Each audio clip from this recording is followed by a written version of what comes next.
Hey guys. Please subscribe, Subscribe, like, like, and comment. comment. Thank you. Enjoy. Kiss bye dong. Kiss bye. Okay guys, now I'd like to explain to you about nutrition facts and drug facts. Oke, dimulai dari nutrition fact. Nutrition fact ini biasanya kita temukan di label makanan atau label minuman. Dalam bahasa Indonesia, nutrition facts itu bahasa lainnya adalah kandungan nutrisi. Poin nomor 1 di situ dijelaskan serving size dan serving per container. Istilah ini selalu ditemukan dalam label nutrition fact. Kita akan pahami di sini ya, apa yang dimaksud dengan serving size dan apa bedanya dengan serving per container. Serving size itu artinya saran penyajian. Sedangkan serving per container itu adalah jumlah penyajian. Saran penyajian itu dimaksudkan untuk satu kali saji kita membutuhkan berapa banyak takarannya. Sedangkan serving per container itu adalah jumlah penyajian. Dalam kemasan yang berlabel tersebut kita bisa menyajikan berapa banyak takaran. Dari poin nomor 1 kita bisa lihat bahwa serving size-nya 2/3 cup sebanyak 55 gram dan serving per kontainernya 8. Itu artinya dari situ kita bisa ketahui jika kita menyajikan menyajikan produk ini sebanyak 2/3 cup atau sejumlah 55 gram, maka kita akan mendapatkan 8 kali penyajian. Namun jika kita melanggar dari label ini, misalkan serving size-nya kita 3 cup, maka kemungkinan kita tidak akan mendapatkan 8 kali minum, melainkan hanya 7 kali minum atau 6 kali minum, tergantung kita menyajikan setiap penyajiannya ya. Oke, Miss akan ulangi. Serving size itu adalah takaran penyajian, sedangkan serving per container adalah jumlah penyajian. Dari poin nomor 1 ini pun kita bisa menentukan berapa berat bersih dari produk ini, yaitu dengan mengkalikan serving per container dengan serving size-nya. 8 dikali 55 gram didapatkan net weight-nya atau berat bersihnya.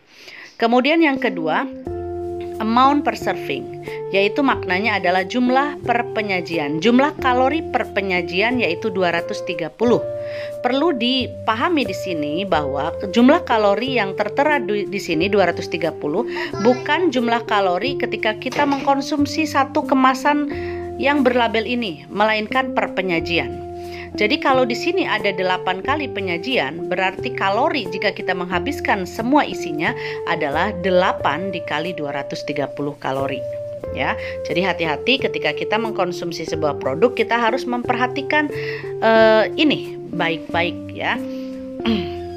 Kemudian di poin ketiga kita bisa melihat nutrisi-nutrisi yang terdapat di produk ini. Di situ ada total fat, yaitu total lemaknya 8 gram terdiri atas saturated fat 1 gram, trans fat 0 gram. Kemudian kolesterol, sodium, total karbohidrat dan protein dan sebagainya.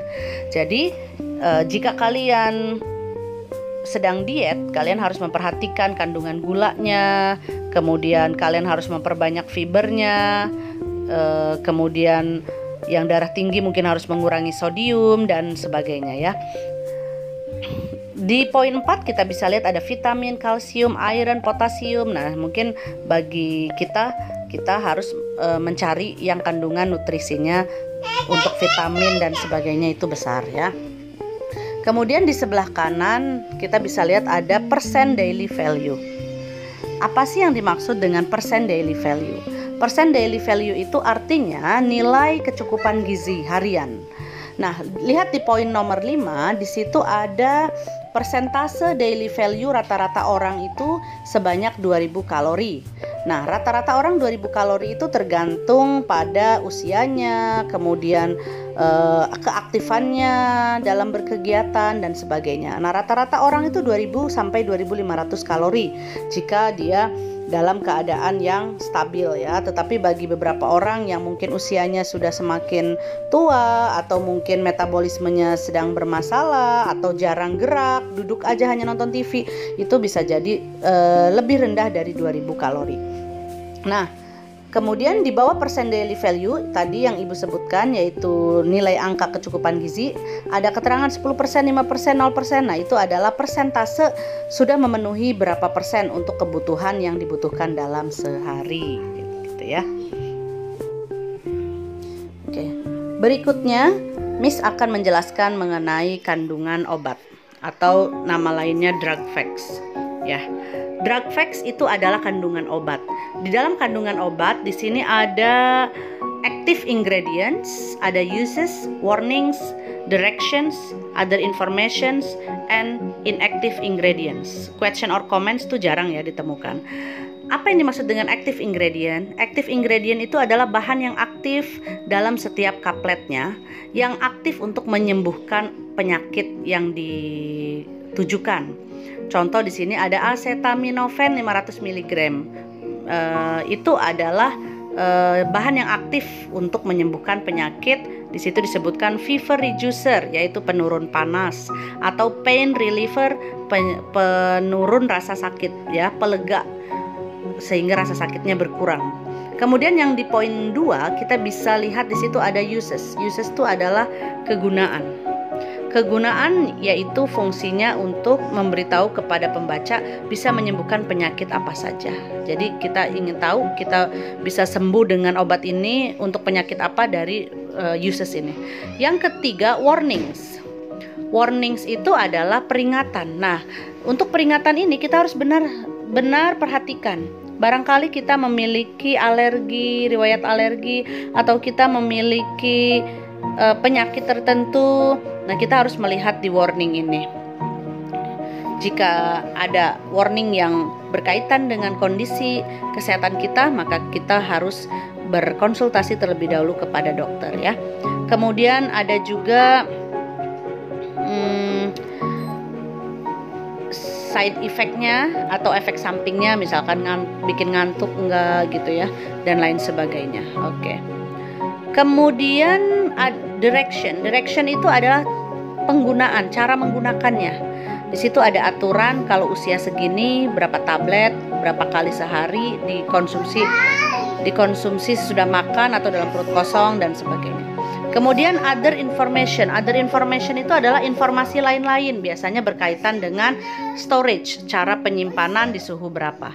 Dan terakhir ada inactive ingredients, yaitu bahan-bahan yang tidak aktif. Bahan-bahan yang tidak aktif itu biasanya adalah bahan tambahan untuk memberi rasa, memberi warna, atau membentuk obat itu menjadi sirup kah, kaplet kah, atau lain sebagainya ya. Dan zat ini karena tidak aktif berarti dia tidak berkaitan untuk menyembuhkan penyakitnya. Oke, cukup penjelasan untuk drug fact. Oke guys, sekian penjelasan tentang label hari ini yang bisa Mrs. Sri sampaikan. Semoga bermanfaat. Thanks for watching. Bye. Assalamualaikum warahmatullahi wabarakatuh.